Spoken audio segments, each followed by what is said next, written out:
Season of the Construct has so much going on. New quest lines, new legendary items, new unique items, new mechanics, challenges, and more. In the Season of the Construct, you learn of a wondrous place beneath the sands of Kyrgyzstan, filled with untold treasure. Nearly all who seek this treasure never return. Those that do return are haunted, or worse yet, possessed.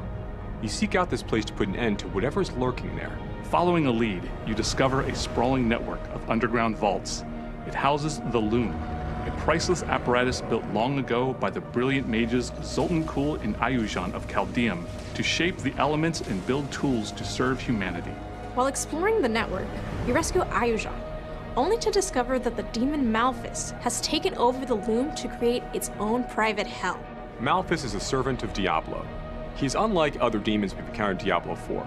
He's shapeless, manipulates others, takes on forms other than his own. He has possessed one of Zoltan Kul's prized constructs. And you must work with Ayuzhan to explore the vaults, gain access to the Loom, and defeat Malphus. This season introduces constructs. These elementally powered monsters were originally created by Ayuzhan and Zoltan to protect and maintain the Loom. Unfortunately, Malphus has taken control of them and twisted them to his liking. They're powered by various different elements, giving them different abilities and strengths and weaknesses.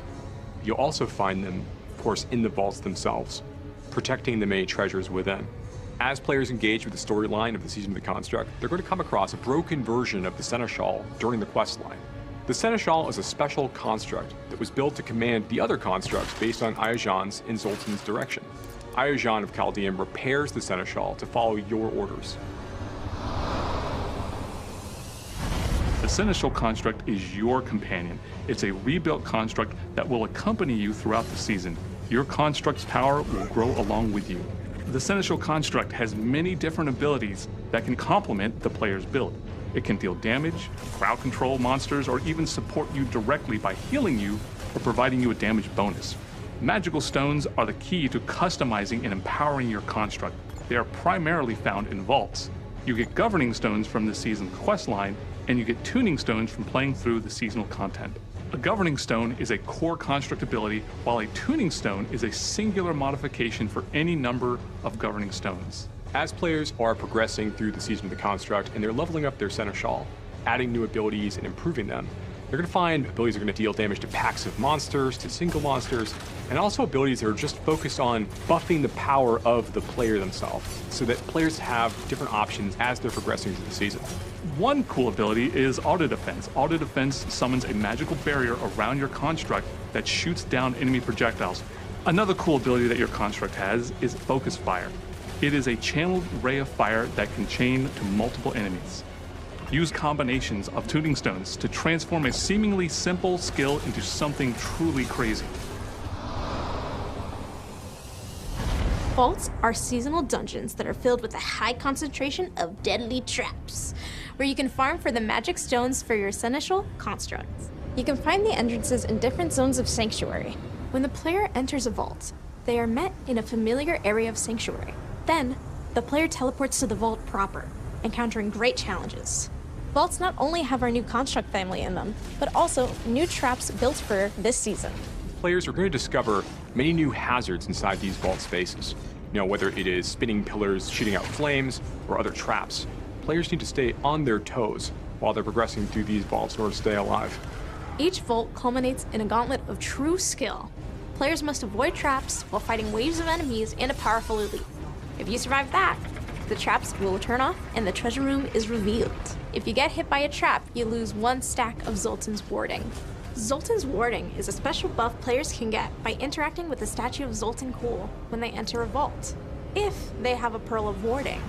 Ward-woven chests are special chests players can interact with at the end of a vault if they have enough stacks of Zoltan's Warding left over. If a player has more than 1 stack, they can open a rare ward-woven chest. Those have even better rewards. This season introduces our first stationary boss in Diablo 4. This is going to be a fight against this massive protective golem meant to watch over the vaults. The Malphus, once again, has managed to corrupt and control.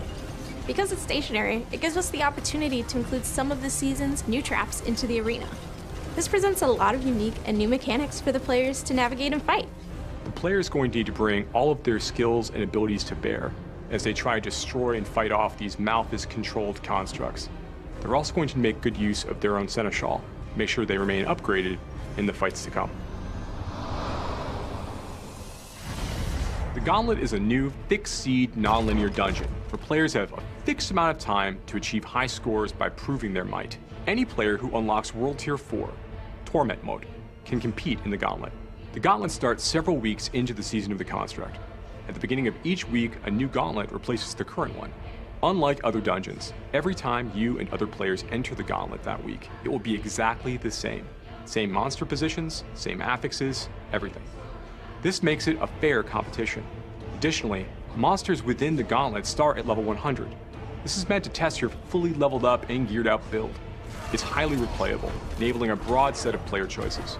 Players can try different classes and strategies for achieving high scores. Leaderboards are a place for top players to compete with one another in the Gauntlet. These reset each week when a new Gauntlet appears. There are solo leaderboards for each class, as well as party leaderboards that vary with party size. And of course, there are a set of leaderboards just for hardcore players too. But some players may not be ready for that type of play, so we've created goals for them as well. Each leaderboard has a ladder that you climb to reach it. Each rung of the ladder awards a seal that you can show off. And when you earn the seal of the worthy, you'll be ready for leaderboard competition. Can't wait to see you in Sanctuary.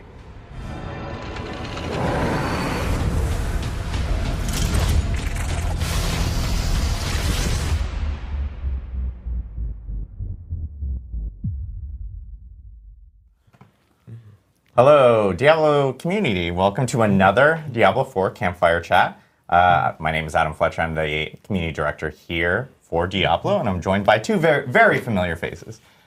Regular appearing people on Campfire Chats. I have Mr. Adam Jackson here, who's our lead class designer, and Mr. Joey P, Joe Pipora, our associate game director. He doesn't like it when I say Joey P. I don't hate it. It's just it feels like a running gag that like very few people have. Tiffany Watt, our production director, yeah, very big fans of Joey P. Joey P on deck. Yeah. We have a big Campfire Chat to talk about today. We have a lot of updates to talk about for Diablo 4. Of course, we have our mid-season update, which is coming up really soon. In fact, it's coming next week. So players will be able to experience the mid-season update. And along with that, a very big feature that everyone's been talking about and anticipating. I know it's been a long anticipated feature within Diablo 4, and that is the Gauntlet. So we'll be talking about the Gauntlet as well and actually showcasing it here because that does come with the mid-season update next week as well. So players will be able to jump into the Gauntlet and try it out themselves starting next Tuesday. But I know a lot of stuff has happened over Diablo 4 since the start of Season 3. Just recently, we released the 1.3.2 patch, which was the one that included a way for players who actually have a bunch of Uber Uniques and want to craft Uber Uniques. They can do that by creating resplendent sparks and then being able to craft the Uber Uniques that they specifically want if they happen to find other ones and stuff. And so, but we do have a lot of new features coming into the actual mid-season update with 1.3.3. One really popular one coming back from Season 2. I know you guys want to talk about it a little bit more right now. Yes, we have vampiric powers returning from Season 2. Yeah. So we really like being able to bring back some of the malignant powers from Season 1 in the form of the unique rings we have dropping from Barshan in Season 2.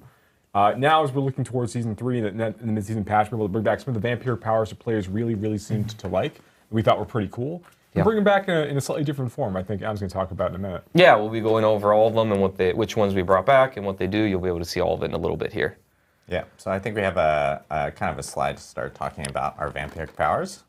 Yeah, so really we've got 6 vampiric powers that are really returning from the Season of Blood. They're coming back this time as legendary powers instead of uniques. So unlike the unique rings, these are going to be legendary powers, just like any other legendary power that comes in the game. And they're not all exact one-to-one copies. They're really close to matching their previous functionality and kind of what you would expect them to do. But we brought them back in a way that's kind of evergreen, that they can be sustainable. They can fit in that mix and match format of the aspect system, right? So so the ones we got here that are returning, you've got Accursed Touch, Blood Boil, Hectic, Metamorphosis, a fan favorite, Moonrise, and the Undying. You can see a few of them here being played out. Just in case if you forgot from Season 2. Yeah. Here's some of the fan favorite ones. And of course, everyone loves Metamorphosis, a huge big one. Yep. Being able to turn into bats, essentially invade through enemies.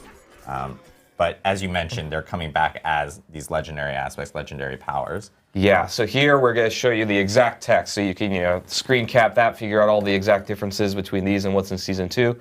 Largely the same, a few differences. The biggest one I think you'll see in the next screen is Metamorphosis. Obviously, it's really, really strong. So now it's coming back, but it's going to increase the cooldown of your evade. Yeah, it's kind of like that legendary aspect we put in Season 3 that increases your armor, but also increases the duration of your evade timer. Yes, very similar. So, you got a little bit of a kiss curse there. Yeah, that light effect, that choice for players to choose. Yeah, I like that. Yeah. So, yeah, next going into what our updates are, we've got kind of our generic updates here. So the first one a lot of people have been talking about is snapshotting. We've heard a lot of cases from people they brought up where snapshotting is a thing that's been reported to us. And to give a little bit of a kind of a high-level view of what snapshotting is, because not everybody is very familiar.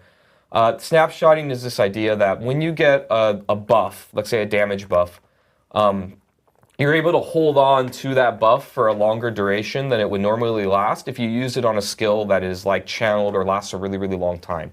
So a simple example, this would be like the Barbarian's Whirlwind.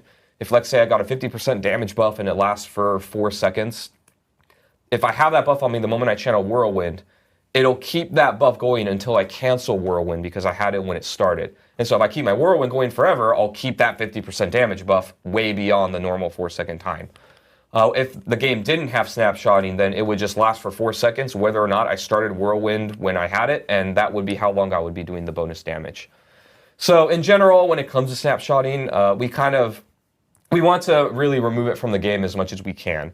It does allow for some kind of cool things, but generally snapshotting is used to do really kind of undesirable behavior, whether it's unequipping and re-equipping gear at certain times or using certain effects at certain times to get way more power than a player should normally be able to be. And it results in the things like people gathering up a ton of buffs and then like one-shotting a boss or things like that in unintuitive ways. So we've fixed every case that's been reported to us so far and we'll continue to, and we're going to move toward more of a systemic approach to taking it out.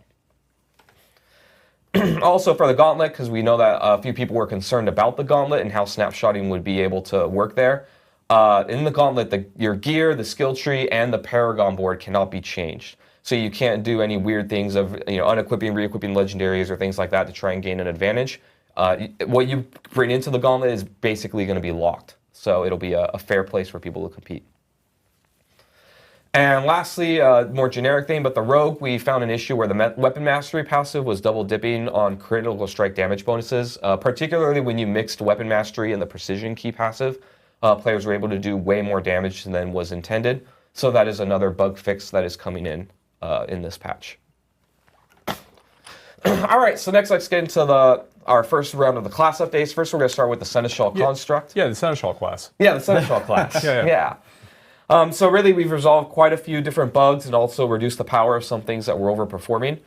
The first one is that when you used basically AoE buffs like the Barbarian Warcry or the Druid's Bloodhowl, the Seneschal would be double dipping in the amount of bonus that it would get in its damage bonus, so we fixed a bug there. And next we did quite a bit of updates to some of the tuning stones. The Poison Support Tuning Stone isn't going to be reapplying the base damage when it spreads. It's going to match more the functionality of other kind of damage over time tuning stones. The Bleeding and Burning Support Tuning Stones were a little bit overpowered, so we're reducing the power of those a little bit as well. And then lastly, the Tempest Governing Stone was basically resulting in a situation where you could get unlimited damage bonuses by it constantly bouncing and getting more and more and more. And so now it's no longer going to get bonus damage and duration when it spreads. It's just going to spread and do that base amount of damage. All right, so next, let's get into the class updates. So we're going to start with the Barbarian. And again, we've got stuff for every single class. Right now, I'm sure... First bullet, very powerful. Very powerful. Yeah, Barbarian's pretty good right now. As many of you, I'm sure, know, the Barbarian's pretty good right now. A lot of people really like Charge, it turns out. It's a really strong skill. It's a fun skill. Probably the biggest update you're going to see here, the next bullet point, is that we're not really planning to nerf Charge in this patch. Before, we had talked about kind of our bar for what we would consider to be too strong in the game where we would nerf in a mid-season patch. Charge is like right up there. And we talked a lot as a design team and made a call that we were going to keep it for the rest of the season. So, we know it's really, really good. It's really, really strong. A lot of people are having a lot of fun with it. We could have gone either way on this, so we're open to feedback of what the community thinks. But now with the launch of the Gauntlet, we're going to keep it in and kind of see how it rides out. We've been seeing over time that other classes have found things that are also really, really powerful too. So we're gonna try that this season and see how it goes. But in addition to that, we've got some changes coming for Barbarian. We still get feedback that a lot of their early game is kind of tough. So we're going to be buffing up a lot of their basic skills to make the early game go a little bit smoother.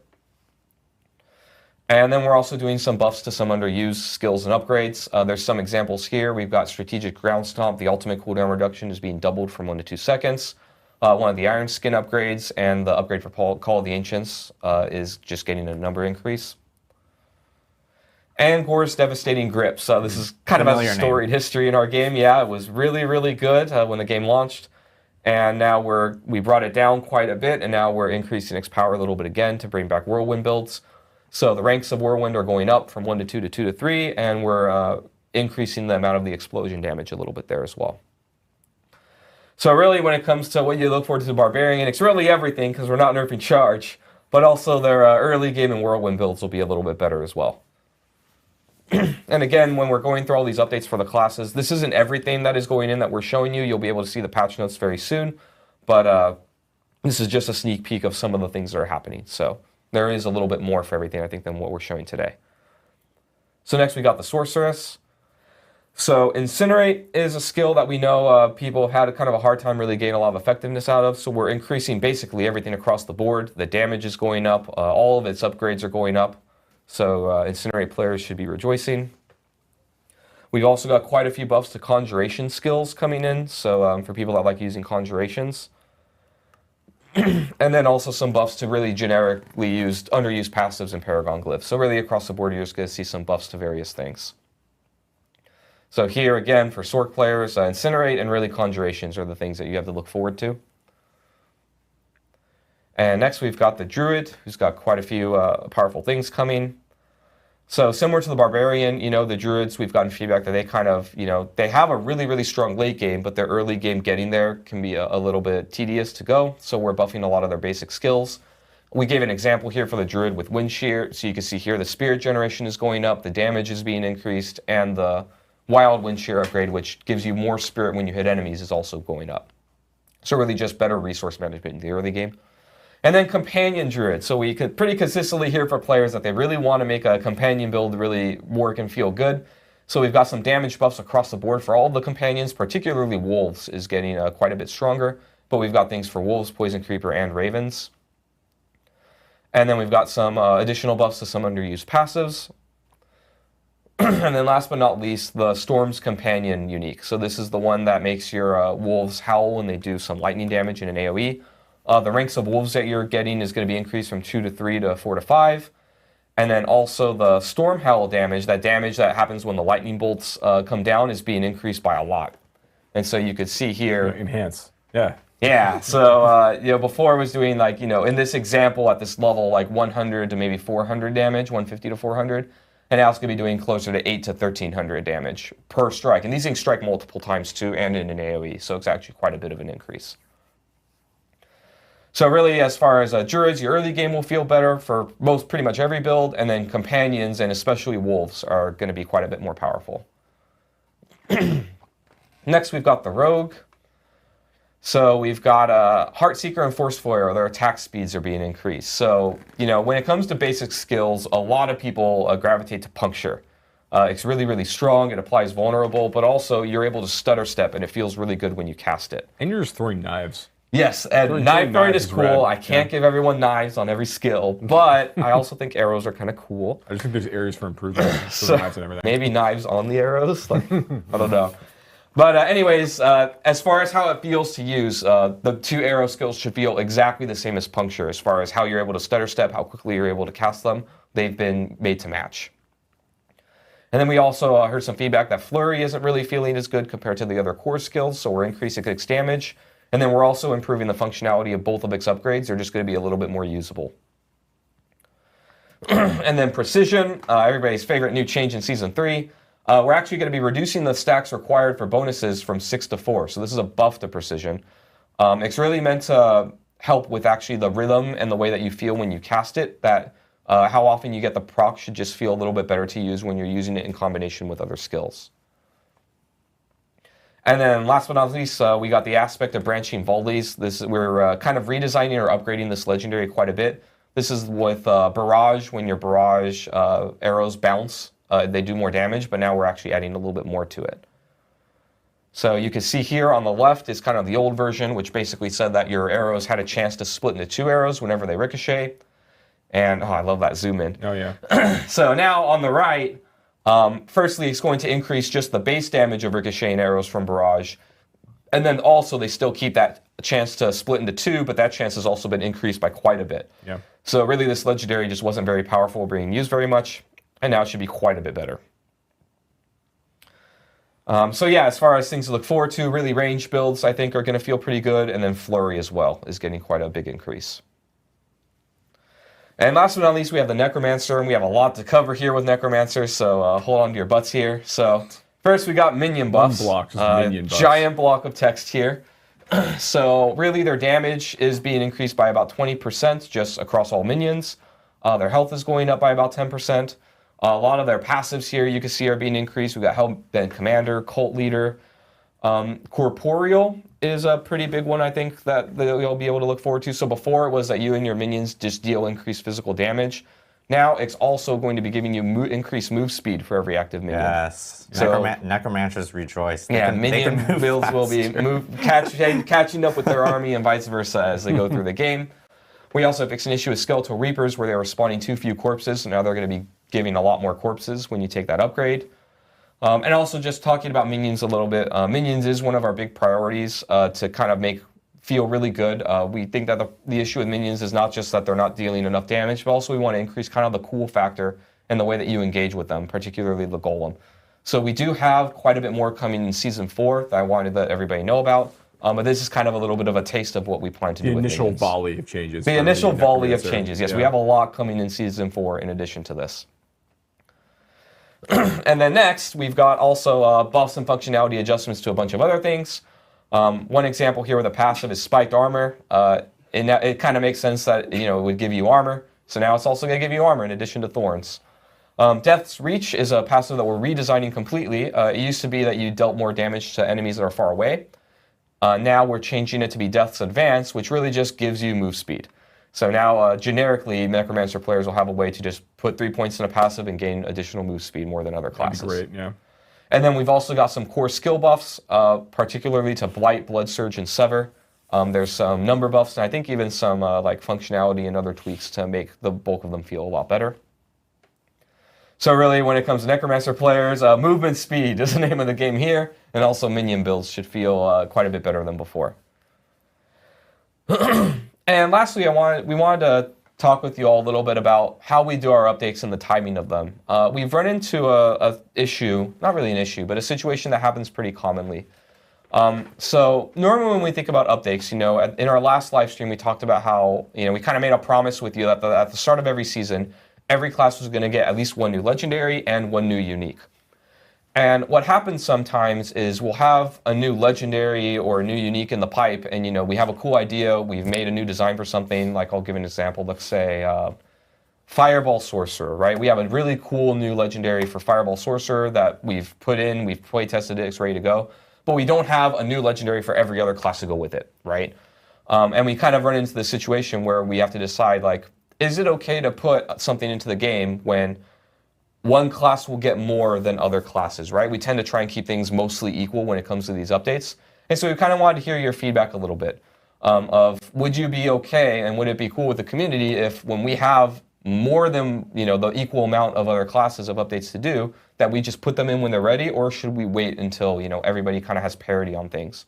The other situation where this comes up quite a bit is where we know that a build really needs some help. I'll use Frozen Orb as an example, right? Where Frozen Orb, we want to make a new playstyle for Frozen Orb, and we want to add 2 legendaries and a unique to really make this thing sing, right? Just adding one power isn't enough to make this whole playstyle work. And so would it be okay if, you see in the patch notes in the season that Sorcerer gets, 2 uniques and 4 legendaries and everybody else just gets 1, but we've enabled this really cool thing? Or do you think it's smarter for us to just kind of wait until every class can get a cool new thing of that equivalent amount of stuff coming into the game? So, we're open to feedback here. We're going to be looking at, Reddit and forums and other places, kind of what you think. But we're kind of leaning towards just putting things in when they're ready. But we wanted to turn this into a conversation and let you, the community, kind of have your voice as well. Yeah. How you want us to put these things in. Get some feedback. We're interested in this. Yeah. So post live stream, or I know we know that the conversations will come up regarding this specific topic, and so we'll be looking around and kind of gathering community feedback on like what you guys prefer, and kind of going with that, and listening in on what you guys actually want us to do. So please chime into different conversations that you guys see related to that topic, because we'll most definitely be checking it out and paying attention. So.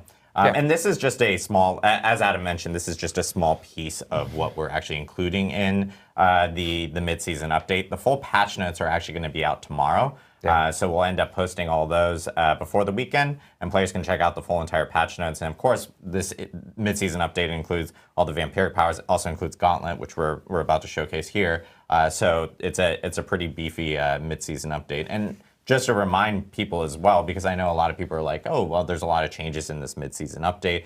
What we talked about at the beginning of Season 3 is like the cadence of how we plan on doing these updates. We plan on doing pretty significant changes, of course, at the start of a season, because it's a brand new season, so it makes sense there. And then, we take the time to evaluate, and then we make pretty significant changes in mid-season updates as well, based off of feedback that we saw since the start of the season. And of course, once we get into a new season, things change again, and meta changes and class balance changes occur then. So players can expect to see that there. There is the rare occurrence, as like, for instance, that we'll be monitoring feedback if something does come up that is like absolutely like breaking or whatever, that we may end up making a tweak on based off of community feedback. But that is typically the cadence that we had talked about at the beginning of the season, and we just want to remind players, like, you can always expect these big moments during the beginning and the middle part of the season for itself. Correct, yeah. Awesome. So the next thing we did want to talk about is the Gauntlet.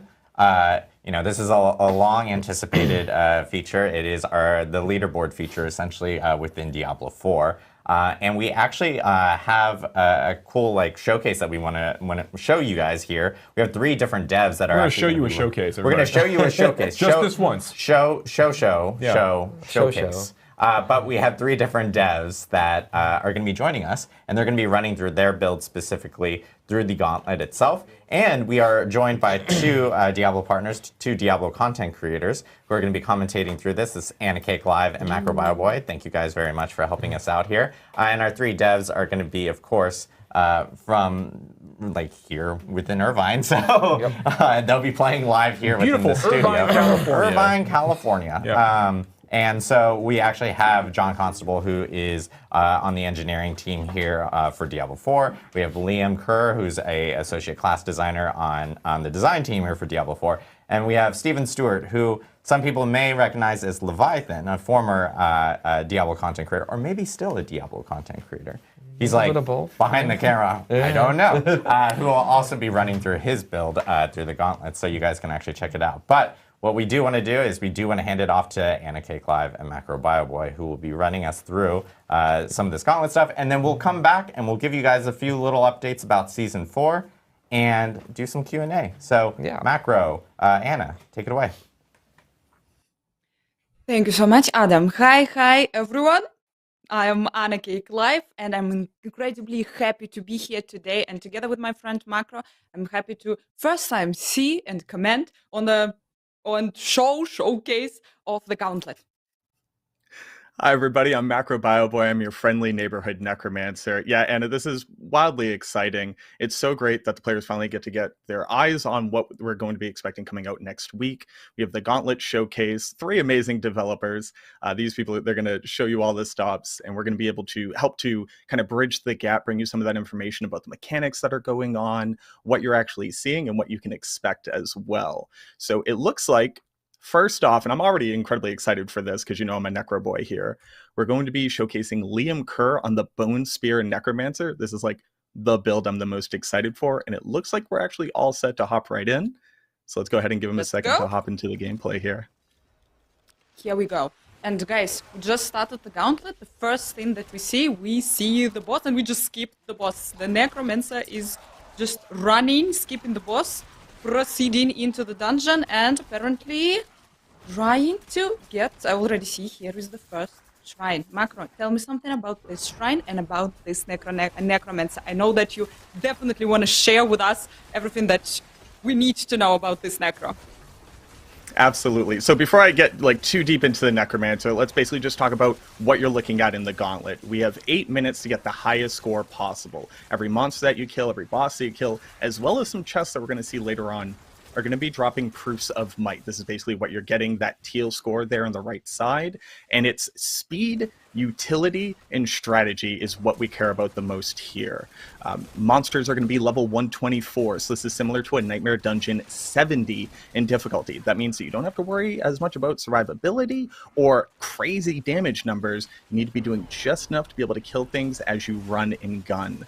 Specifically to your question about the pillars that we're seeing here, these unique shrines in the Gauntlet itself, we have 2 new additions to the game.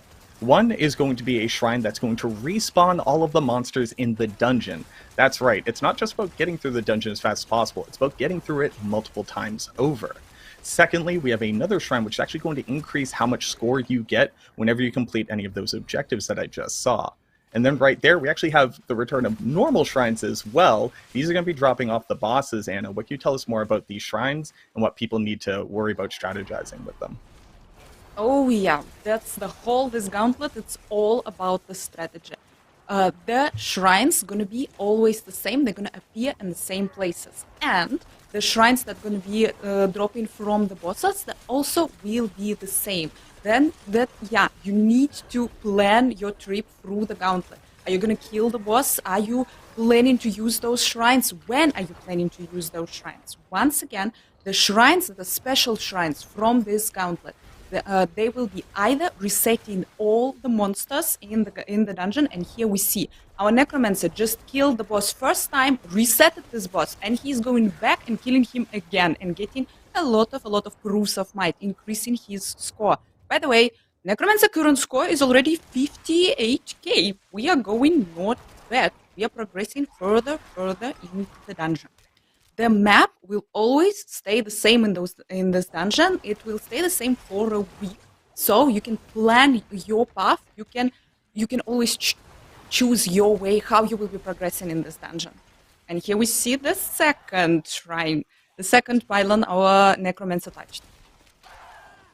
So to talk a little bit more about the Bone Spear Necromancer, because I could go on and on and on about this build, I think this is basically going to be everybody's first attempt at what the best meta approach to this content is. Bone Spear has a lot of great mobility as well as ability to spread damage across the battlefield. So whether you're running past monsters and gunning back behind you, kind of training monsters along, players of Diablo 3 would have seen similar strategies in Greater Rifts, kind of bringing all of your monsters together before you waste any time actually killing them. But whether or not you're just front loading all of your damage and blasting through bosses so that you have that shrine moving forward. Like here we have the Blast Wave Shrine, right? This basically means that the Necromancer will be able to kill as they run, not worrying about having to spend any animation time actually casting their spells themselves. And I think that this is something that people are going to want to really tune into. Not only is the Gauntlet the same every single week, so literally every monster is going to be in the exact same place. Every time that you kill a monster that drops one of the keys, those are going to be in the exact same place too. So like I said before, it's not just about doing a lot of damage, being very fast. It's about picking every single time you spend any time at all, casting a skill, doing damage, or moving. And I definitely think that Bone Spear Necromancer is uniquely positioned in this way to be able to keep that constant momentum in damage output. Your Necromancer is doing absolutely stunning, really good. Current score we have 141k. We are going absolutely not bad. And guys, you can see in the corner there are the keys. We don't have yet any keys, but hopefully we're gonna get them soon. You probably also saw that in this dungeon there are special chests. White chests, and a little bit later I think we're gonna see also yellow chests. The chests, obviously, they have a lot of proof of mights. They're helping you to increase your total score. To get the keys, you need to kill some special monsters. The monsters are staying the same, but when you're entering the dungeon, you don't know which monster it is. You will also have to first run a couple of times through the dungeons, kill all the monsters, find out who is actually dropping the key, and probably focus on those monsters. Also, keep in mind that you need probably kill them, couple of them, to be able to open the chests. By the way, we went right back to the beginning of the dungeon, and probably our Necromancer now decided to finish our first boss, our Tom Lord, that is waiting here. We have It's really 2 important minutes, to- 30 seconds left. 30 seconds left. It's really important to recognize that too. So the Tomb Lord is a boss that is notorious for moving. And if you're a boss that moves, you're basically the antithesis of a Bone Spear Necro. Wants to keep you in a very specific place. So maybe it's not kill every single pack of monsters. Maybe it's not whittle down every single boss as you go. Since you know where the ones that are going to be the easiest for you to take out, you can make that part of your overall strategy. And running through these sections again and again, getting as much score as possible. Probably the best part about all of this, and it's something that you might not have picked up on immediately, you notice that every single time you kill a monster, like we just saw there, the score automatically flies into you. So this isn't like running a normal dungeon where you have to go back and pick up those 2 veiled crystals that you happen to notice drop. Your only concern is running through this at breakneck speed, killing demons as you go. And the automatic pickup of score, the ability to know exactly where everything is, having that map fully explored, and then eventually memorizing it as the week goes on, means that players are going to continue to get higher and higher scores as we optimize our builds and as we bring better strategies and better timing, better routes through this. It really calls back to my speedrunning history in Diablo 2 and a little bit in Diablo 4, where every one of these little decisions that you're making could be the difference between ranking top 1 on the leaderboards or just barely cracking through to that top 1,000. But we're honestly seeing a really great showing from the Necromancer here. We have 1 minute left. We've just about cracked 200,000 score. This is actually pretty impressive for this build. I think that Liam's doing a fantastic job showcasing what I think most Necro players' first experience is going to be walking into this content. Oh, I can hear that you're proud for your Necromancer. And guys, we just entered the room. Guys, you saw that there were a lot of chests, but still don't have the keys. The Necromancer needs to go through the dungeon, search for the keys, probably search for the shrines, probably reset. The winning strategy here would be resetting the monsters once again, and probably you cannot open the chest, but you will be able to kill a lot of monsters and also increase the total amount, your current score. We are almost reaching 200k, really close, and we have 10 seconds left. Looks good. Looks really, really good for our Necromancer. Come on, Necro, get over 200k. Oh, and this is one of the issues that you run into. If you've already cleared out that part of the dungeon, going back through it and kill, there's no more monsters for you to kill. But a great showing for the Necromancer. And can you tell me a little bit more about the screen that we're looking at right here? We are looking on our total results screen. You can see here your total score. You can see here the amount of monsters that you killed, all the elite monsters that you killed, and all the bosses that you defeated, all the information. And you also can see the information about what you reached, which seal you reached. And our Necromancer, Macro was absolutely right here. Our Necromancer was showing insanely good gameplay, Seal of the Worthy. This is the highest seal that you can reach as a player. Tell us more about the seals, what you can say. I know that there are 4 of them. How are they going to work? So you start all the way down from Seal of the Blooded and then all the way up to Seal of the Worthy. What this basically means is that just running through the Gauntlet at all is going to get you that first seal, but you're going to have to crack through higher and higher amounts of total score to rank up to the highest seal. The reason why you want to do that, it's not just bragging rights, as much as the majority of this truly is, but at the end of the week, not only are you going to get a cash just for running the Gauntlet every time, a small amount of items just to say hey, good job, you spent your time. But on top of that, if you actually reach the end of the week and you've reached the Seal of the Worthy, you're going to get all of the caches for the 4 seals below that. You're going to get automatic 925 item power that can be ancestral legendaries. It can even increase all the way up to a unique. So it's a much better incentive for people who don't just care about the ego part of it. They're like, hey, I participate. I want to get something out of it. You do too. And being able to get that loot at the end of the week is that nice little cherry on top. Yeah, and I think that we are ready for our second player. We're going to be joined really, really soon by the Ball Lightning Sorceress, guys. John Constable, senior gameplay engineer, gonna be showing us the Sorceress gameplay, the Sorceress Gauntlet. Let's go. I hope. Here we are. We are starting, guys. We are entering once again our Gauntlet. Once again, guys, the same map, the same big boss is waiting for you right in the end. Also, our Sorceress choosing the same gameplay, the same decision was made, skipping the first boss, moving further into the dungeon, trying to get the second boss, probably some pillars. That's an interesting strategy here. And guys, this is a Ball Lightning Sorceress. This is community beloved build that in Season 2, I don't know, absolutely everyone was playing Ball Lightning Sorceress. But I don't know. Probably now everyone will be playing Incinerate Sorceress because Incinerate was buff. But yeah, here we have Ball Lightning, and Ball Lightning using Tal Rush's Ring to buff your Ball Lightning damage with the power of the multiple elements. Yeah. Yep. Here we go. One more boss is here. The best part about, I mean, there's going to be strengths and weaknesses to every build, right? You're probably going to end up seeing a meta where there are builds that only care about clearing out the trash, that are primarily focused on getting those bosses dead and getting those shrines, because the shrines are going to give you power, obviously. They're also going to give you movement speed. I wouldn't be surprised if sneaking in some shrine duration buff onto either your amulet or your boots ends up being really powerful in the Gauntlet here. That's a quick little pro tip from your boy.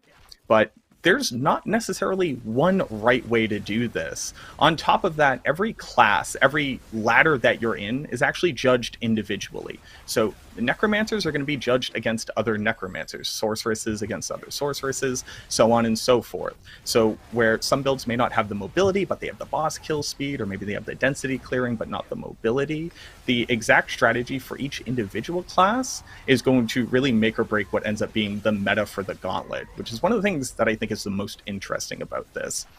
Whereas things like the Abattoir of Zir really just pushed us to the question of how do you do the most damage and survive the most damage, here some of those considerations aren't really as important. We're playing a different game at this point. But the Ball Lightning Sorceress, like amazing mobility, great density clearing. You notice that slowed down a little bit against that boss though. Depending on the scenario, this might be one of those builds where you basically ignore the bosses whenever possible, unless they have a particularly juicy shrine that you really want to be able to use moving through. But here we have the increased favor drops. We got the reset there, so he's actually able to pop right back into that room where he just got a shrine, kill this boss again. It's just really interesting to see what kind of meta is going to develop as we get further and further into the season. Yeah, here we see. Actually, yeah, our Sorceress is going pretty good on the bosses. Probably, yeah, it's worth it to stay here, again, to spam the pylon and to use the power of the pylon. And guys, gonna tell you a little secret. You better not die in the Gauntlet.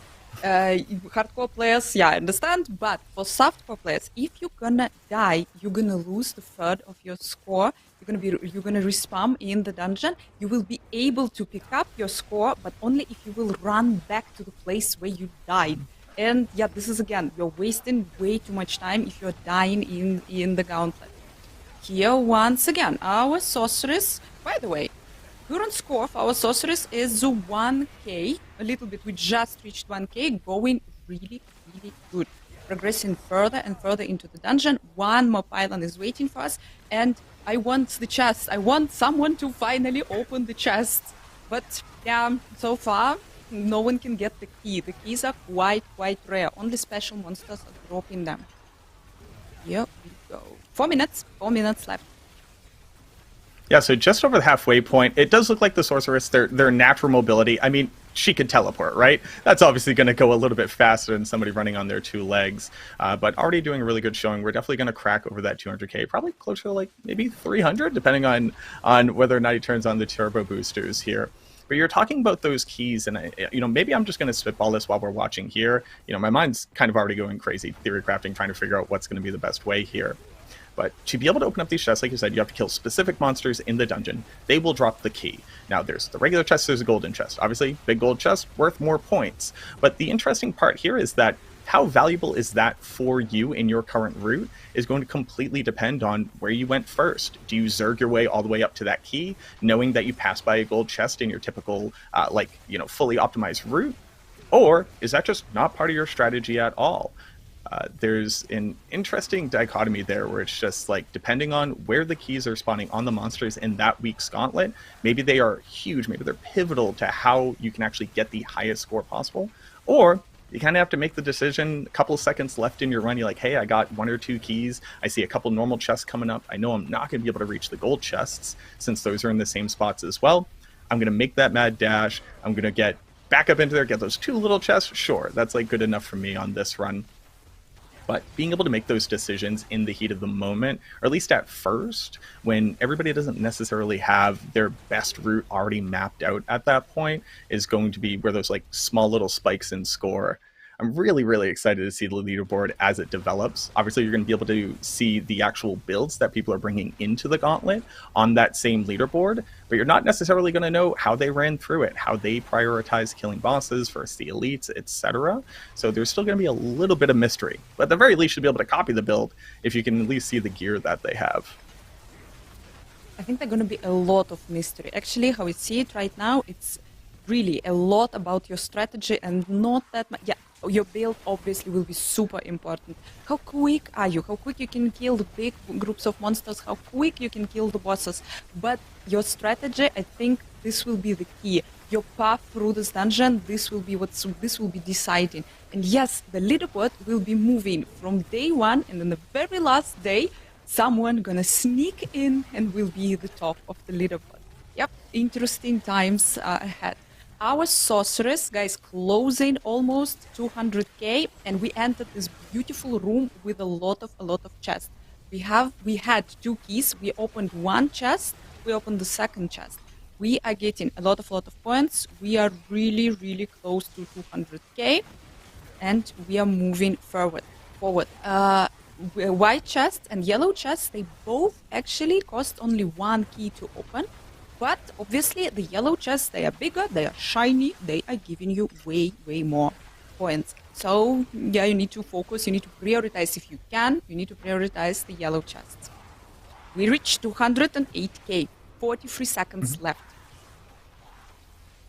The other thing that I just really want to hammer on here is, again, so this Sorceress's score, although it's going to be a little bit higher than the Necros that we just saw, not by a country mile or anything, but this score is insular to this one leaderboard. The Sorceress's score is only going to be compared against everybody else running the Sorceress. While you can check your ego and check against the other Necromancers, that has no impact at all looking at any other class about how you're going to rank in that leaderboard, whether or not you're going to be immortalized in the halls forever if you hit that top 10 rank. But on top of that, it's not going to impact this, the rewards that you get or anything like that. You just need to worry about what every other sorceress in this game is doing. If you're in a party, you only need to worry about what those other party sizes are doing. It's probably my favorite part about this. While there's going to be differences between the classes, I only need to worry about my class. But perfect. Sorry, I was gammering on here. We got another Seal of the Worthy completion, over 200k score, 7 bosses, 39 elite monsters, 674 monsters. If I could ask for anything, I'd love to see these kind of stats basically at the end of all content in the game. Maybe I'm asking for too much, but seeing those numbers itches some really good part in my min-max brain there. Yeah, it's really, really nice to see actually what I accomplished, how many poor demonic souls I sent back to hell. Yeah, I can understand. And we got the reward immediately after each time when you're entering the Gauntlet, you're going to be getting a small reward, and you're going to be getting a big reward in the end of each week, depending which seal you reached. I think we are preparing our 3rd player. We're preparing Leviathan. He's almost ready. He's going to be joining us with a Barbarian, with a Hota charge Barb. I know everyone want to see it. So he's going to be crushing it really, really soon. Yeah, Charge guys? Hoda Barb. That is like that's going to be season 3. Season 3 is going to be Charge Hoda Barb. We could just put that up on a banner somewhere. We could take down the construct symbol and just put Charge Hoda smashing through the game. No, but Leviathan is an absolute legend from the community. Fun fact about Leviathan: we actually lived in the same city for like a grip, and we just never got the chance to actually sync up. But just like you, we were able to meet him at BlizzCon. He's a phenomenal dude. Shout outs to Leviathan. But it looks like we're actually ready. So let's go ahead and hop into it. Yep. Enough sharing, anecdotal stories. Let's see this Hoda Barb. Big boy, big sword. Let's see. I'm excited for this. Let's see. Yep. Just doing Hoda Barb things. No, he decided that 15 million overpower was the way he wanted to approach this scenario. But the Charge Hoda Barb, so I think this is kind of like the apex predator of this type of content. We are working with a mobility skill in charge that's also going to be able to clear the trash for you. You have giant Hoda smashes so you can bring down bosses quickly, as long as he has all of his buffs going up. And basically being able to meld these two concepts together is what every class build strategy is ultimately going to have to look for. Maybe you're running double mobility aspects, both one on your boots and one on your amulet, as opposed to worrying about putting another damage aspect there. Because again, remember, these monsters are only level 124. It means that they're 30 levels lower than any tier 100 content you're doing. And I figured this guy was about to get 2-shot, but he's giving up a little bit more of a fight here. Let's see. There we go, Leviathan. GG. Big channeling shrine, more mobility, not worrying about resource. This is what we're looking for in Gauntlet content. This power. Jeez. All right, calm down. We need something to be able to talk about here, Leviathan, my boy. No, he's absolutely smashing. He's absolutely destroying. But like this, if you're not gonna plan, you're gonna soon run out of the monsters. He needs to focus on where actually the shrines that are resummoning the monsters are. And yeah, hopefully he has the plan. Yep, he's absolutely flying through this dungeon, picking up everything. His score already 64k, quite insane. And yeah, I believe in our Leviathan. Leviathan, by the way, he was one of the best demon hunters that there is in Diablo 3 back in the days. And now, and absolutely understandable why he's smashing also on this barbarian here. And what is also really, really cool, that you need to obviously memorize the map. You need to memorize where all the monsters are. You need to memorize where the shrines are. What we have here, apparently all the shrines that are resummoning the monsters, the shrines that are giving you also extra score, they're located mostly in one part of the dungeon, and the chests are located in the other part of the dungeon. So yeah, guys, there's going to be a lot of planning, a lot of strategizing here. Something interesting to note. All right, I'm going to get a little bit deep on details here, because I assume most people haven't studied how shrines work in this game enough to know the numbers off the top of their head. But basically what you're looking at is a 30-second buff that is also going to give you 35% movement speed. The cool part about shrines is that each one of them can layer on top with other unique shrines. So you could have a channeling shrine, as well as a blast wave shrine, as well as an artillery shrine, etc., etc. But getting the same shrine again doesn't actually do anything for you. While it's going to reset that 30-second timer, it's not like you have double blast wave and double movement speed. So when we saw that loop where he actually came back through and immediately killed that boss again, while it makes sense, he knows it's there, he knows it's worth a lot of good score, that doesn't necessarily mean he got the total benefit out of that single shrine. And being able to basically lily hop, or frog hop over these shrines, always maintaining at least one constant buff for them, might be a way of being able to add on mobility to a build that doesn't normally have it. So maybe you're a huge boss killer, but you can't fit mobility anywhere. As long as you can plan out how often you get these shrines, you could effectively link together a full 8 minutes of shrine buff, maybe even longer. There's so many things that you could be picking out of here, right? Stopping at individual little monster packs to make sure that you're maintaining your buffs. So even if you're not necessarily killing them, or they're not high value, you know that you're going to be operating at maximum efficiency when you walk into the next room, where we always will know there will be an elite monster, or there will always be a boss monster in one of these tiles here. My brain is going crazy right now. The more that I see from this content, it's just like so exciting to have something to really strive for in this game, right? We got the gear, we finished all of our farming, all of our grinding. What do we do with it? Well, here's what we do with it. Now we actually have something to test those builds, to re-theory craft on top of. not to mention all the changes coming in this patch alone. I'm gonna have to rethink all of the builds I was expecting to be able to bring into here and test them. That's probably the biggest chagrin I got is, geez, I got to come up with all brand new builds to incorporate the vampire powers as well as whatever changes actually come to like the core skills themselves as well. I can hear that Macro is starting theory crafting already right now. He's already tucked here. I'm turning left, here I'm turning right, here I'm touching this. We already in the process of creating the guide how to do it. Our Barbarian, 217k total amount of proofs of might, going really, really strong. It was actually really, really cool. We were already saying that every character has the separate leaderboard. Also, every character, the amount of score, the total score, the amount proofs of worth that you need to earn to be able to reach different seals, also different for different characters. And this is absolutely amazing because you don't have to compete with different classes in absolutely any way. And this is great. You also have 2-place leaderboard, 3-place leaderboard, 4-place leaderboard. In total, together with the hardcore, we're getting 16 leaderboards here. It's amazing. And it's all coming already next week. There's gonna be a lot of fun here. Leviathan is moving really, really quick. We have 2 minutes left. We are hitting 236k. He is going on the second run. Basically, he is going again, repeating again his run, but he resetted all the monsters. He has here really, really good choice. He did really good choices, and he had really good chances.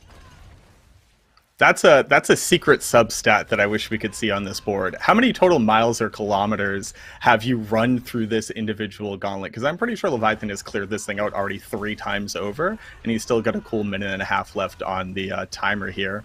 Definitely going to crack over 300k as long as he doesn't hit a dry patch where nothing had been respawned yet. But, I mean, the dude's great at what he does. There's a reason why you anchor him here, being able to show off the best of the best. And the other interesting part, something that we didn't quite touch on, is you don't just get the rewards from one ladder. There's nothing stopping you from going and doing this on your Barbarian, doing this on your alternate Necromancer, doing this in multiple group types. You could theoretically hit the top of every single ladder. If you're, a crazy master grinder like Wudijo, maybe you go crack softcore and hardcore ladder too. Why not? There's nothing stopping you from competing in as many of these arenas as you have builds to be able to support that competitive nature. I'm only going to worry about the Necromancer. I don't have it in my brain to think about a single other class with how much I need to worry about theory crafting this one. But I'm wondering who's going to be able to collect the most top leaderboard spots, eating them all up. Oh, I'm pretty sure that's going to be the new community challenge. Be able to be #1 on 16 leaderboards. Okay, I'm wondering who that's gonna be now when this content actually will be in the game. We have, guys, a little bit more than 10 seconds left. We're gonna hit 300k. I'm pretty sure. 300k, boy. Come on, find what we need to see. Someone. He did too good. He killed everything already. Oh! Almost! So close, boss. So close. close. Let's see these numbers, though. 298k. That's crazy. 81 monsters, 53 elites, 9 bosses. Obviously the most that we saw out of any showing, but phenomenal job here by Leviathan. As always, it's exactly what we expected from him. Yep, had absolutely zero doubts. Macro, I must say, I'm really, really excited, and I really like that you can get not only the rewards that we're getting, it's a weekly activity. We're getting the new map absolutely every single week, and we're getting the rewards in the end of every single week. We're also getting the rewards after every single run. And yep, I'm happy that the people who are probably not seduced by the leaderboards will be anyway tempted to try it and to see maybe the leaderboard, maybe the Gauntlet is something for them. Interesting. Really, really excited about what's waiting for us in the next week. What are you excited about the Gauntlet content? I mean, if I had to pick just one thing, it really comes down to this idea of developing a strategy over a week. We realize, right, as content creators, as streamers, we have a bit of privilege here. The funny part being that everybody is going to be able to watch your strategies. If you're making videos about it, if you're going over strategies, discussing it, basically it's out there. It's open for people to be able to see. So being able to come up with these, maybe a little secret strategy, maybe you save it till just the last couple days and you actually finally test it out. That's probably what's going to be the most exciting for me. It's just this idea of, it's not just about damage. It's not just about stats on your gear. It's how good of a plan can you actually create, and how well can you execute on it, which like truly tests the player's skill in a way that the other content in the game just currently doesn't offer. But I think that's just going to go ahead and do it for us. This has been such a pleasure, Anna. Thank you very much for sharing this with me. I hope that everybody really enjoyed what they saw here. I actually hope so too. And yeah, macro theory crafter here, absolutely. Had zero doubts that you're going to say this. Guys, it was an incredible pleasure to be here. I am Yop, was really, really happy to comment on our first Gauntlet. I'm Anna Cake Live. I don't know, follow, like, and subscribe. And Macro, you want to say something? You want to add something? Yeah. And again, my name is Macro Bioboy. Macro Bioboy on everything. If you care, see me go try to smash the Necro through this gauntlet. Thank you again to everybody. It was an absolute honor here. I think we're going to go ahead and throw it back to Adam and everybody in the studio. Hope that everybody enjoyed seeing the gauntlet, and I can't wait to see you all out there next week. Awesome. Thank you so much, Macro, Anna, for taking us through that. Of course, our 3 volunteers from the dev team. We got John, we got Steven, and Liam for running through. Yeah, everybody great. Steven actually hit, actually all of them hit higher scores than they did when we were first running through this. They did. They were learning they were learning the dungeon because, again, with Gauntlet, it is a weekly dungeon that does get changed over. It's fixed. I mean, every spawn, every creature that you come through, every chest location, every key drop, like every boss, every shrine, it's all fixed every time you do the runs, and that's what allows you to have that sense of like, okay, I know a little bit more about this space now. I can run it again. I'll do a little bit better. Yeah. It makes a huge difference. Yeah, and I know with we saw some questions of like players, are going like, hey, because we have 3 different classes here, and again, they're all on their own unique leaderboards themselves. Yeah, every class has its own unique leaderboard. So when you're playing, Charged Barbarian for the season, you're playing against other barbarians, for on the leaderboard. But we also have 2-player, 3-player, and 4-player leaderboards as well for players who want to get into parties and try to compete. So we think that's going to be really, really exciting. Yeah. And then I know in regards to rewards and stuff, like depending on the seal that you get, you'll actually get more caches, and the caches themselves offer up a 925 like ancestral that I believe is in each cache. So I believe if you get a seal of the worthy, you end up getting 4 each time. And these aren't exactly like the idea of Gauntlet itself is really aspirational. So there are opportunities for players themselves to, of course, earn themselves into the Hall of the Ancients each week, and then you're kind of added onto a permanent record, you could say, put it on your resume type of thing, of for forever for each week in the Hall of the Ancients, depending on where you actually land on the leaderboards. Yeah, we don't really want to see the Gauntlet and the Trials feature as a place where players go to try to get gear for their builds. Really more of a place where players are going to go once they've got like really good builds put together to kind of try things out. But yeah, for players who do manage to clear, for every seal that they manage to complete at the end of the week, based on their highest ranking, they're going to get a cache like you called out. And there's a high chance of unique items actually appearing in these caches as well. So you can get 925 uniques out of these. But again, these are really more augmenting other things you've been collecting over the course of the season, not like being the primary reason that you're going to the space in the first place. Yeah, and we actually have a blog that's going up after the stream that actually details out all the information in the Gauntlet, including some other rewards as well for players that hit like the really, really high ranks of where they can potentially earn some cosmetic items as well for Gauntlet. So Gauntlet, again, hitting next Tuesday. And I know for like the first couple weeks, we want to make sure that players are jumping in, trying it out, especially with these new changes that are coming with the mid-season update, the vampiric powers and everything like that. And then, let us know what you guys think. And then post up feedback on, Reddit, forums, social media. We're going to be checking it out for Gauntlet, making any tweaks if we need to make any tweaks. And then I know we actually have a cool contest that's coming up here, starting on that's tied back to Gauntlet. It's actually starting on March 19th. We're calling it Leaderboard Legends. But the top players in each of the leaderboards, and there are again leaderboards for all the different classes, for all solo, and at the same time for hardcore as well. So if you play in hardcore and if you die in in a Gauntlet. Your character's gone. It is hardcore for that reason. So, but we will have opportunities for players to actually earn an exclusive art print from an artist named Mika Ulrich. He's a huge Diablo fan. He actually is making a customized art print.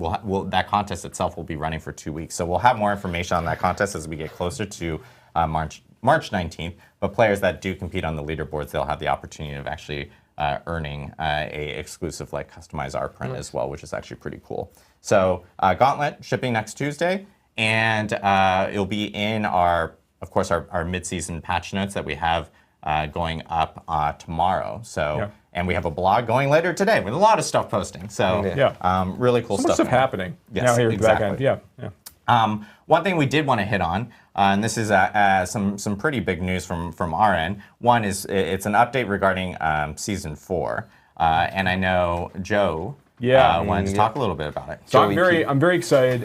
So we've been talking about Season 4 a little bit, but like leading up to the release of Season 3, I mentioned some things about Season 4.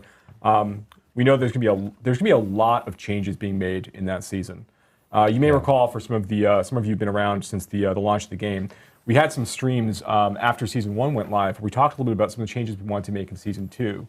We'll remember that, like, vulnerable damage to vulnerable targets was like an extremely powerful stat, an all-encompassing stat, really, in that part of the game. And we had to go back, and we really wanted to take a harder and longer look at that, look at overpower some other things, and try to get the game into a better place. There were just more viable stats for players to proceed with, and that was a good amount of work, I think, that we can suggest. And it was a really great impact on the game overall, but it was there's some work involved.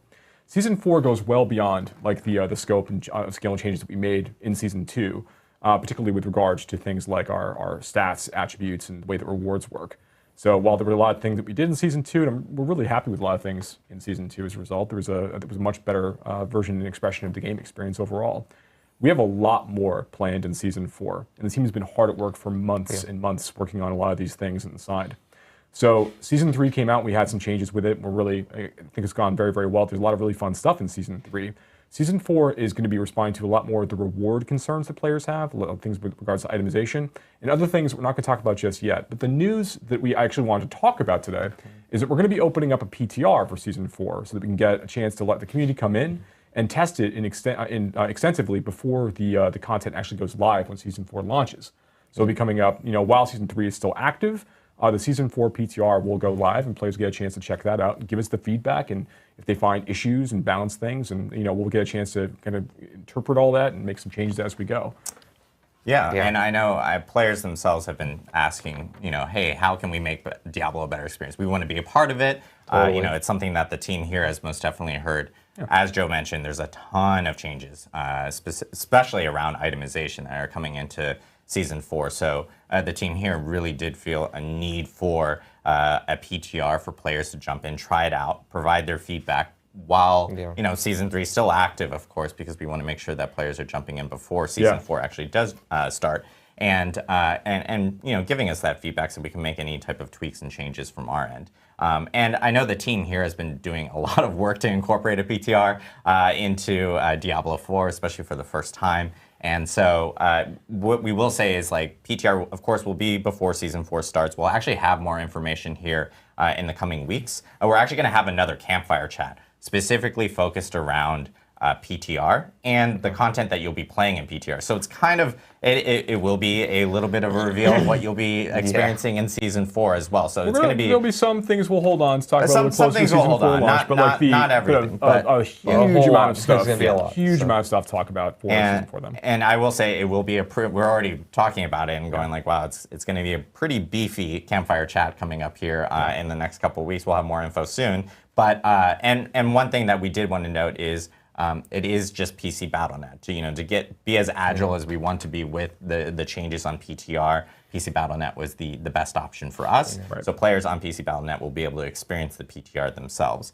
And I will say with PTR, because of the changes that are coming with Season 4 and the amount of changes, as I said, the team felt like, hey, we need a PTR to make sure this happens. Does that mean we'll have a PTR every single season? Maybe not. It depends on the scale of changes that we have. But for Season 4, we most definitely plan on having a PTR. And so we'll have news on that really soon. So we're really excited that players can jump in, provide feedback. I know it's a long-awaited thing that people have been going like, oh, we would love to be able to jump in and provide some feedback. Absolutely. I mean, I've been playing Season 4 internally for weeks at this point, leveling up character from 1 to 100, and it's a blast. I'm really looking forward to getting more feedback and like thoughts, just getting more eyeballs on some of the stuff that we have planned. It's going to be very, very cool. Yeah.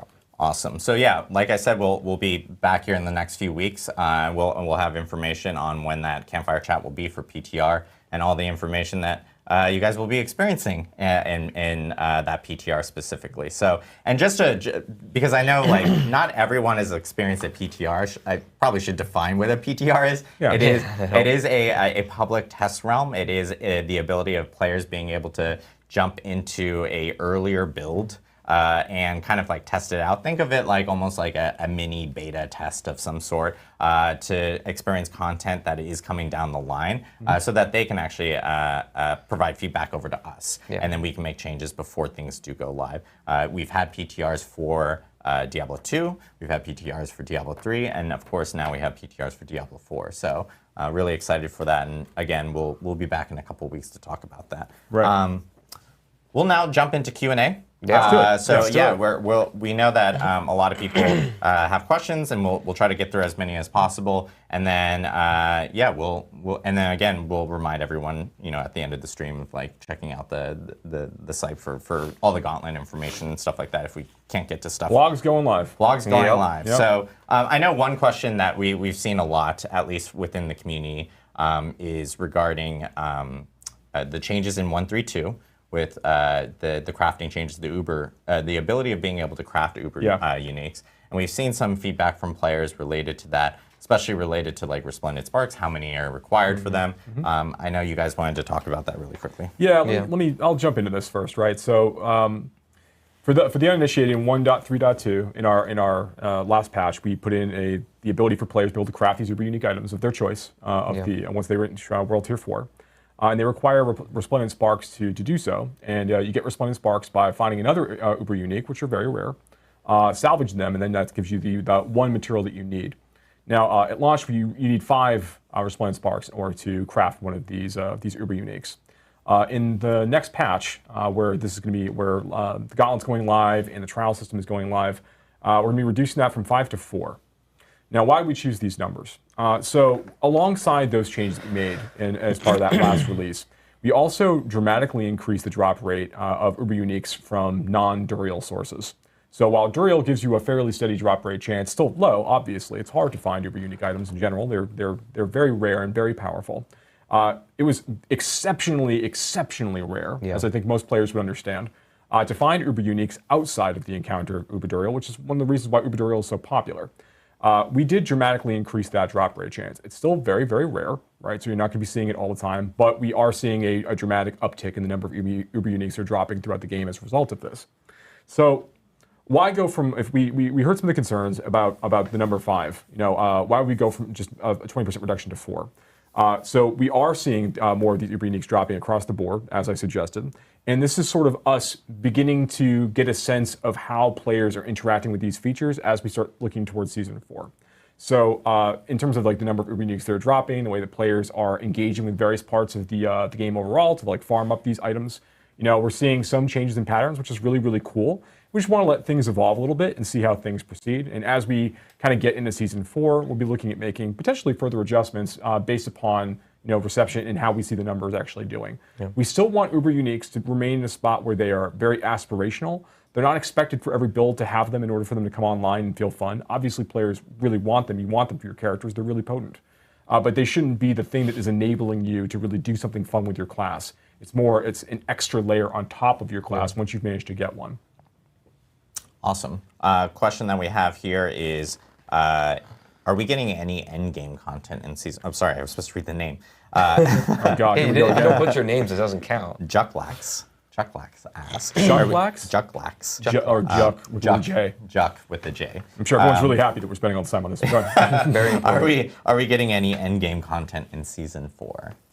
So I'm not allowed to talk about Season 4 today, but I would recommend that you definitely check out the PTR stream when we start talking about a lot of the content players are going to get a chance to test as part of that PTR release, because there is a lot of stuff that's going to be happening, particularly for endgame players.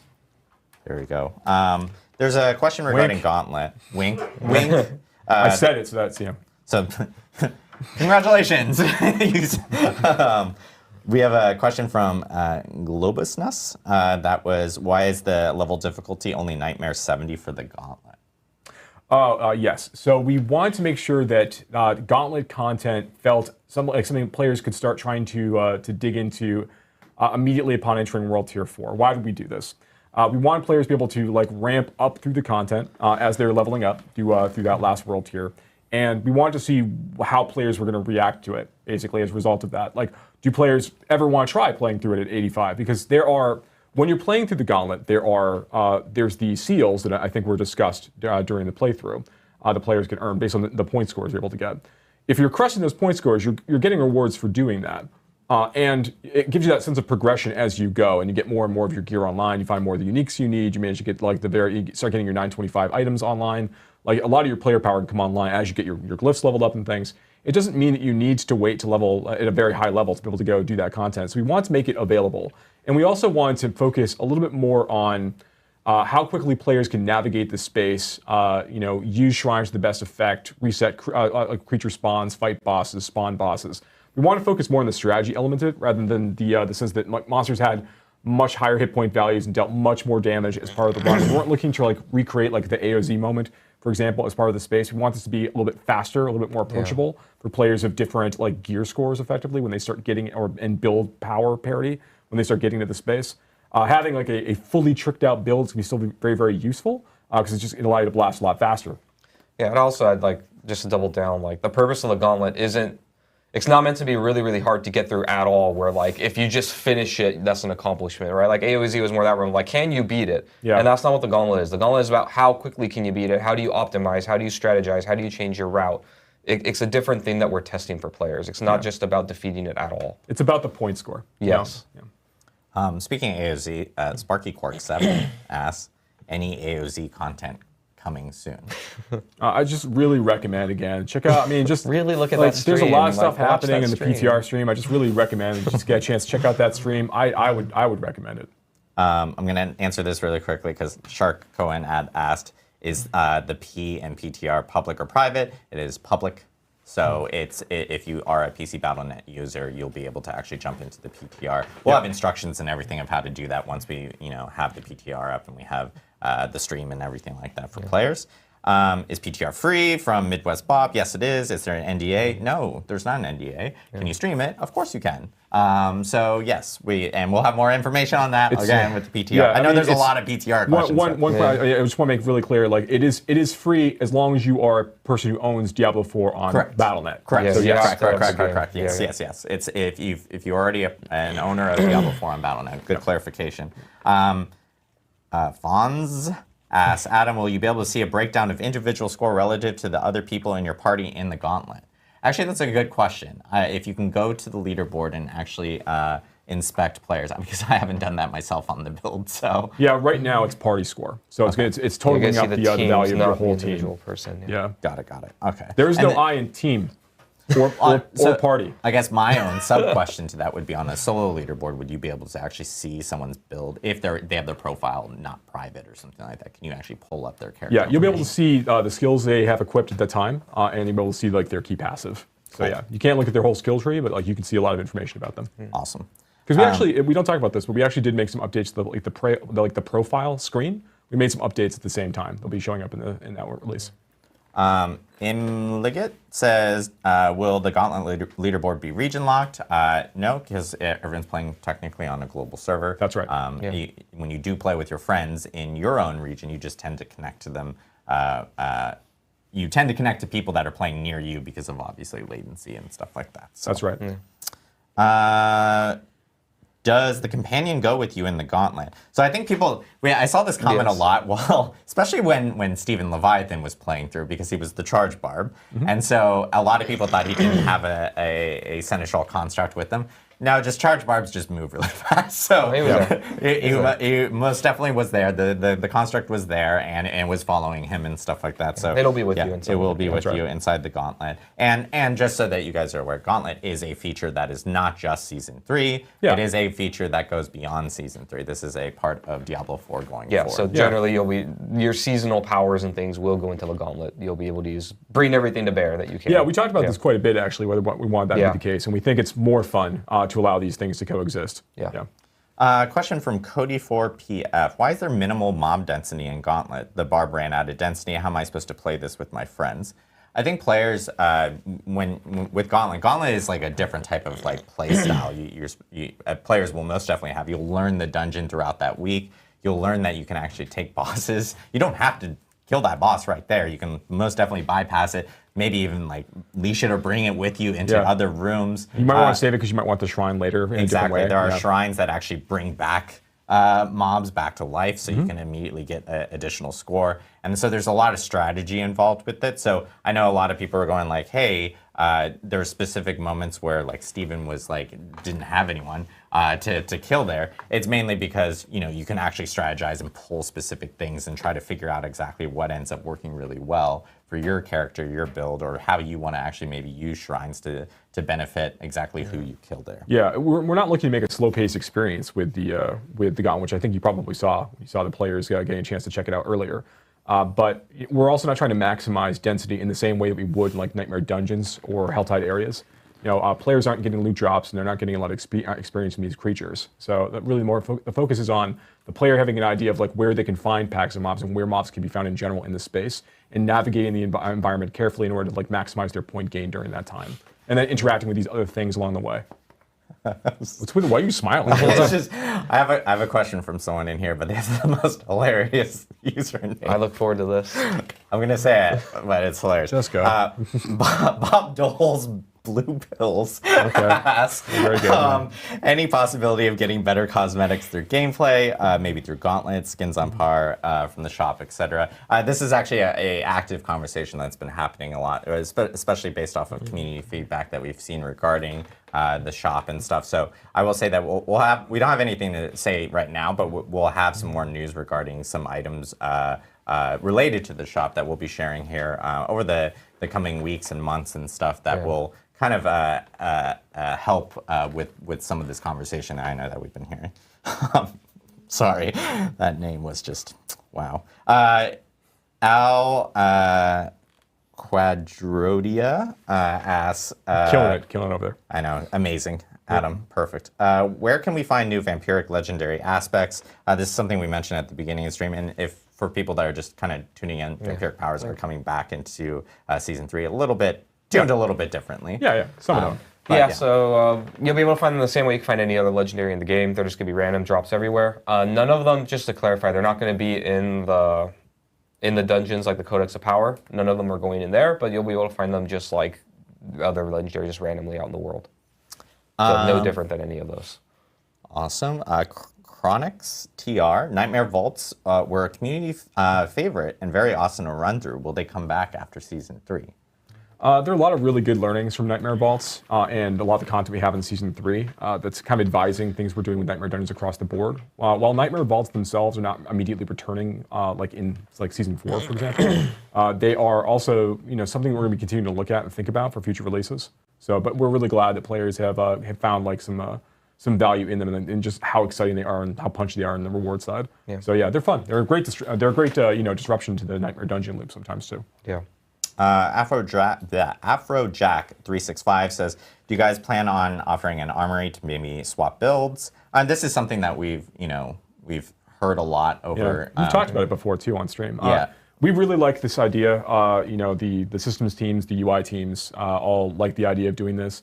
There are plans for us to add it somewhere in the future, but we don't have dates to talk about yet. This is something we really like the idea of. We want to make sure that the game is, when we launched the game, we had this idea of like having some sense of like build permanence and things. We thought that was really important. Harkening back to some of the some bits in the past from Diablo 2 and other games. But increasingly as we've been continuing to build the game and receive feedback and play it ourselves, we're finding we really want to be able to embrace a lot more flexibility. You'll see some steps that direction also in Season 4. But this is an example of a thing where it's like, well, we do, in an effort to make sure the players can kind of change the way they want to play more easily, this is a feature we'd like to support. We want to do it the right way. So this, these are things we'll continue to be discussing. Yeah, and this is on top of like some of the other feedback that we've seen from players going like, hey, like social features and things like that. I know it's a priority within the team. They're working on things and stuff, and we'll have more info to share here soon on those aspects. I'll end on this. This one's a good one for Mr. Adam Jackson. Sure.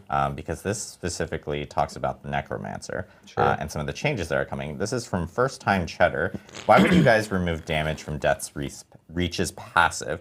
Is that contrary to the no nerfs policy you had mentioned for mid-season updates? Why didn't you just add speed on top of the damage? Yeah. I would say one, as far as like comparing damage to move speed, I think it's a pretty clear winner that move speed is a better stat and has more power than damage in our game. I think when we think about necromancers in general, even across the game in general, we undervalued move speed as far as how strong it is. Like we knew it was strong and good, but we didn't realize just how important and like almost one-dimensional move speed. If you have the option to teleport or move faster or get something quickly, that matters more than pretty much every other stat once you get to a point where you can kill things quickly, right? So as far as why didn't we just like add move speed on top of the damage? Generally, when it comes to our passives, we try to keep our passives simply designed of like, this is what the passive does, and it's all themed together and like makes sense in a specific way. So we try not to have a lot of different effects on a single passive, or even ones that are like very disparate that don't really make sense to be together. And I think like moving quickly and having damage to distant enemies doesn't like, you move quickly to close distance, not to stay distant more often than not because you're moving forward through a dungeon. So yeah, that was just a call that we made. Like it's something we can very easily add damage back to the Necromancer in a more general way too, which we do. Different ways, but yes. Yeah, we add damage in a bunch of different places. Like damage is very easy to add, whereas move speed not so much. So we thought that the passive slot was a really good way because we really wanted just a generic passive. The Barbarian, I believe, also has one now that just gives you more move speed, so you can just go through the game better. Yeah. So we felt like it was just a better choice for the class, and like I don't think that too many people are going to miss damage to distant as much because it's way more niche than something that's just generically strong like move speed. And if Necromancers need damage, we have a million places we can add them back. I'm not too worried about that. Awesome. And you had mentioned like even like Necromancers are getting because a lot of these mid-season updates themselves are related to minions, and a lot more changes are even coming in Season 4. You had mentioned beforehand as well. So yeah, I think it's important to maybe address the other part though, of like, did we see this as kind of going back on our promise to not nerf things? So I think this is why we kind of resist the urge generally in mid-season patches to redesign things completely, because then it's kind of a crapshoot. Like, is it a buff? Is it a nerf? If it's a redesign, and it could be seen poorly. We just feel like in this case, move speed is such a clear win that we were willing to do that. But we're open to the feedback, and if this is too risky to the players and they don't like that, then we're willing to bend on that. I think that's okay. We just felt like this was kind of an open and shut case. Cool. Well, thank you guys very much for the insight and the info on the mid-season update, and of course Gauntlet. Again, thank you again to Macro Bioboy and Anna Cake Live for joining us, and our three devs, John, Steven, and Liam, for jumping in and playing through. Again, Gauntlet is coming out with 1.3.3, which is our mid-season update. That will be hitting next Tuesday on March 5th, so players will be able to actually jump in, check out Gauntlet. We're really looking forward to seeing the feedback for the first couple weeks, and letting us know, like, hey, are there any tweaks and stuff like that that we can end up doing? We'll be monitoring that from that end. Another thing that we'll be monitoring is the question we asked earlier, that Adam had asked earlier, about how people want to see specific updates happen with classes and and that you guys may have. So, by all means, have those conversations on various community channels. We'll be checking those out. Let us know what you guys actually think. And just a reminder, Diablo 4 is coming to Game Pass. Later this, I almost said later this, it's 2/29. It's a leap year day, by the way. It is not March yet. Bamboozled. But it's coming later in March. It'll be on March 28th. So players will be able to check it out on Game Pass. Diablo 4 will be the first Blizzard title on Game Pass. We're really excited about that. So patch notes tomorrow. We'll see you guys then. Blog post, and there's actually a blog post up right after this stream for the Gauntlet, so make sure to check that out for all the information related to Gauntlet before next week. And of course, we will be back in a couple weeks to talk about that beefy Campfire Chat related to PTR and Season 4. So looking forward to it. Yeah, stay tuned. Yeah. Yes. Thank you guys very much. We hope you have a wonderful weekend, and we'll see you tomorrow to check out all the patch notes. So yeah. Thank you.